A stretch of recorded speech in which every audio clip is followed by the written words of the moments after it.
Good afternoon, everyone. Going to drop you back Prague 1606. The maps show massive walls, ether harvesting antennas across the entire city, fortification walls, and yes, the cathedral ceilings were gilded with copper to carry the current. Frequency schematics inside the churches and cathedrals. References to climate upheaval, changes in cloud patterns, mud floods rifting through the 1600s. And emerge as the double eagle. Let's fly into the information.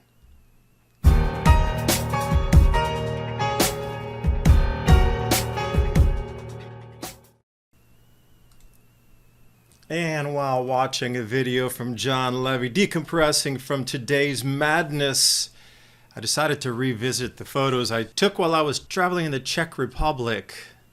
Relax the mind away from the news.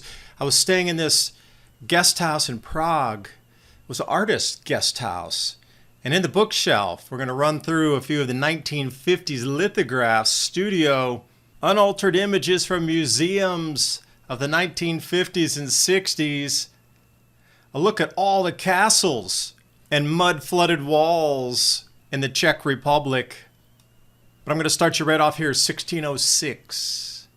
And a couple things jump out to mind really quickly. If you look in the back, the size of the fortification walls, but look at the towers as well. Those towers are equally as large as the cathedrals in the center there, which would now be in Prague Castle. Notice the size of the roads also. Like, what is coming down that road where it needs to be such girth and width? And we are talking 1606 here, where they're still trying to, kick off a lot of prosperity and obviously safety. With that many towers along the walls, something was inbound that they were protecting from. And if we go to this image here from the Wieden Historical Museum, 1591 to 1594, you'll see the same thing from the outside looking in. Massive towers match up with Bologna as well when you see references and images of the past. So if we look at the whiteout here, Prague 1636, you see quite a few things that are out of place in terms of grandeur and ability to build such structures. It looks like a modern day New York City with all of the skyscrapers and the ethereal harvesting antenna. The smaller buildings, I get it, that's easily human buildable, but if you're looking to the west or off to the left, these types of compounds and castles, it's going to take something else in terms of engineering, manpower, and materials for that type of construction. Jumping over to 1769, fortification wall, bottom right. So if that's a house and those are trees, that fortification wall must be at least 40 foot tall at the minimum. And if you look over to the left of the photo where there's that barren spot with just a couple of buildings, keep that in mind. We're going to come back to that. That's the modern train station in Prague. So the historical references do match up, but notice the Star Fort right away and the fortification walls taking on a similar interior city. You got the moats, the river, but most of that's gone in today's era. But I did come up with this map also from 1587. The fortification walls have been marked in orange. And you also, to the west of the river, you'll see that very phallic looking area. That is where the castles and so many of the tourist draws are today, with the Tesla antennas still intact. We'll get to that in a second. The U.S. debt crisis could ignite a long-term rally in gold. Since March 2020, the U.S. added another $8 trillion in debt. BRICS nations met last month, and oil-rich nations, including Saudi Arabia and the United Arab Emirates, have joined Russia, China, and India. And 51% of Americans can't pay their credit card bills, which just surpassed $1 trillion for the first time in history. Call Patriot Gold Group today before it's too late. Patriot Gold Group has a no-fee-for-life IRA, where your IRA or 401k can be in physical gold or silver. No fee for life IRA on qualifying rollovers. Give them a call, 888-546-7020. And now on with the video. So on the map here, I split it At the top, you can see that phallic looking design, and I drew the yellow arrow down there so we could see we're in the exact same place. And most interesting, even going back 450, 500 years, the road that you see there just outside the fortification walls, it does that zigzag, is the exact same. Look at the picture below, the exact same zigzag that was used to construct modern roads. So if I was looking for the fortification walls, they should be inside that zigzagged road there. And sure enough, you can find a remnant. And literally, there are just barely remnants of this left. A little bit closer zoom in here. I had to mark it on the map, old fortification wall. There is actually one pin location for Bastone de San Francesco Borgia. Only one.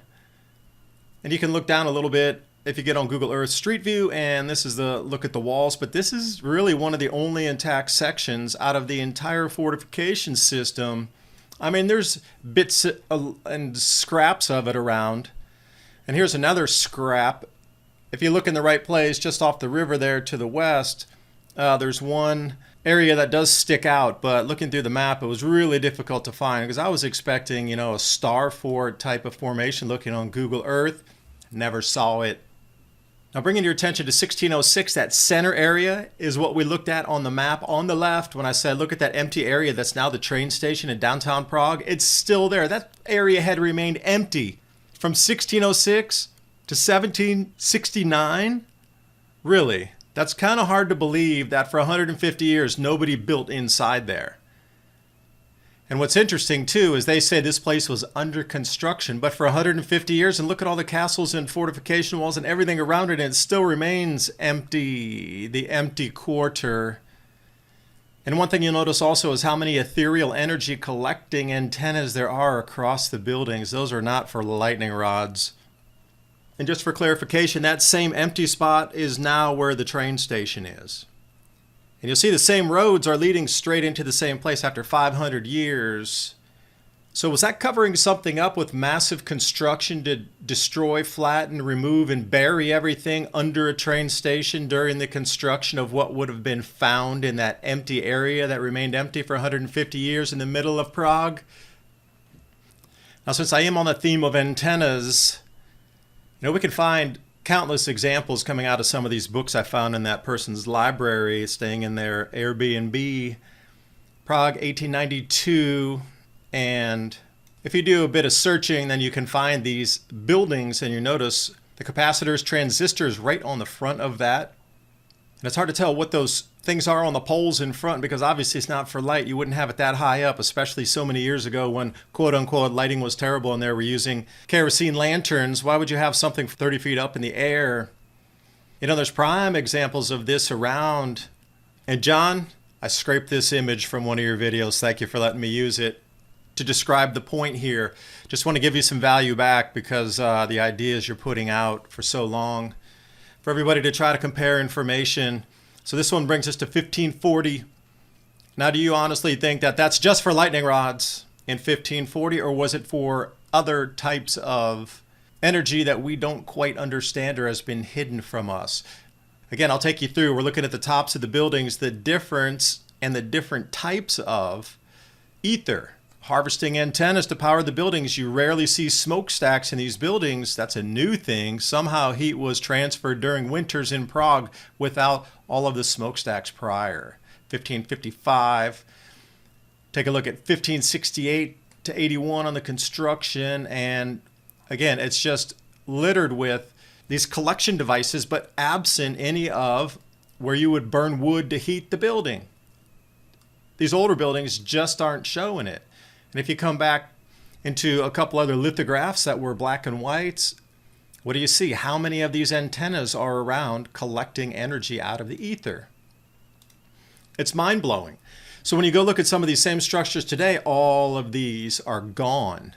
Somebody has scrubbed history. Austria is the worst. You know, there's still some in the countryside when you're cruising through, like Neumo and the wine regions in Czech Republic. But as soon as you cross that border into Austria, everything is stripped bare. I mean, there's nothing left. They have cleansed it. So what do I mean by ether harvesting, and what would that really do? How would you use it? Okay, that's copper on the top. with the antenna, but then once it came down into the building, it would have to resonate somehow. So here's the schematics of these same churches and cathedrals, so you can get a visual of how it would resonate once you harvested those energies. You know, sound is one thing, frequency is another, electromagnetism. I'll bring it back to some of the same buildings that we looked at.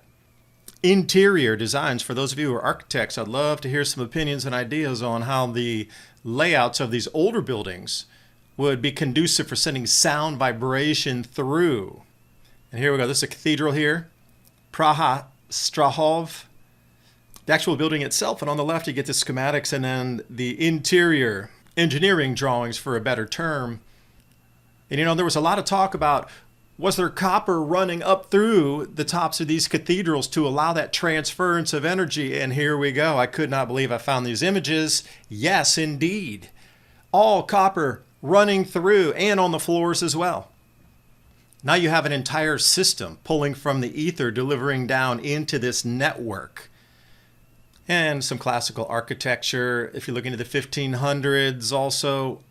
But if you talk about resonating through medium and shape of said buildings, cathedrals, castles, palaces, what do you think this one do if you're standing under that star? The 8-pointed star beneath that resonating capsule, how do you think that would work? And what's interesting is the beneath underground chambers also. And this is from 1550. Now understand that kings and queens would have something built for them. Something very different here. The old world still exists in Latvia, Lithuania, parts of Poland, all the way into the Czech Republic, which was a lot of those areas under communist rulership and wasn't scrubbed as heavily as the Western occupied Austria, Germany, Switzerland areas. So we have the exterior church/cathedral and what it would look like on the inside. Again, these engineering diagrams on how you might build something schematic-wise. And we'll pop in on a couple more. Notice how the staircase isn't exactly level. You think they could have just dug down an extra 2 or 3 feet when they were building this, but nope, something has covered up that edge there. And what it looks like on the interior. Now, speaking of mud floods, you're going to have some mechanism, either electromagnetic, and this lithograph from 1614 shows exactly that. Something with a change in the sun and something coming off of the sun. Were they describing electromagnetic changes that also affected the clouds? And just like the story of Ho-I in the Chinese mythologies, where Ho-I had to shoot down 9 additional suns to stop the planet from baking, we have the same rendition here, 6 archers shooting at something that was baking the planet or to make it come out of the sky to stop, because I see it holding a torch, and for me that means heat. And at that same time frame, not even 9 years earlier, what do we get in 1606? Renditions of mud coming out of the earth. And I pointed that out to somebody that I was taking these photos with in Prague, and they were like, yeah, that's kind of interesting. Why wouldn't they use green if it was trees? That's kind of, you know, they use the same colors that they would have seen. So why is that mud on the bottom right side pushed up against the buildings? And it seems as it's coming out of the castle to the left where you see the large man on the wall. But if you come over to the right, you don't see that same mud coming out of the castle walls, for a better term. And I started to look in, and there was a whole bevy of these types of imagery with mud appearingly smashing up or rolling up against buildings, and those would then have to come out of. So when I talked about the church, the stairs being a little bit off as it was rolling downhill, here's a real good example. I wanted to go back to Prague and do a lot more research if I have the chance, but then COVID came in and I wasn't really onto the travel thing anymore for those last few years. But right in the center of the photo, if you look down, you'll see the no parking sign, or the X, or the no driving up that street. Below, you're going to see a man standing there. And when you zoom in, what do you see? There's a space under those stairs with that column going all the way to ground level. So let me wide that back out for you, and you can see if that was all the way to ground level, that means that was buried somehow with a few feet of mud. The classical mud flood would definitely fit that bill. And something I thought was ironic looking through all of these images, this is a very famous, if you put in Mudflood in any search engine, you're going to come up with this image here, supposedly under construction. Well, that for me looks like unburying what was covered with mud. And if we come up to Prague, this is it. The engraving was copied from the mid-1500s. It looks almost exactly the same. And of course, it wouldn't be appropriate to end the video without pointing out the hiders of information, the double-headed eagle. 1673 flies through Prague and is still in our skies. It's in the flood. It's in your blood. I do thank you for watching. Hope you got something out of the video. Please share with those in Europe to see what they might think or know more about these very specific areas and times. Please remember to share, like, and subscribe so we can push this video through the algorithm. Bye for now.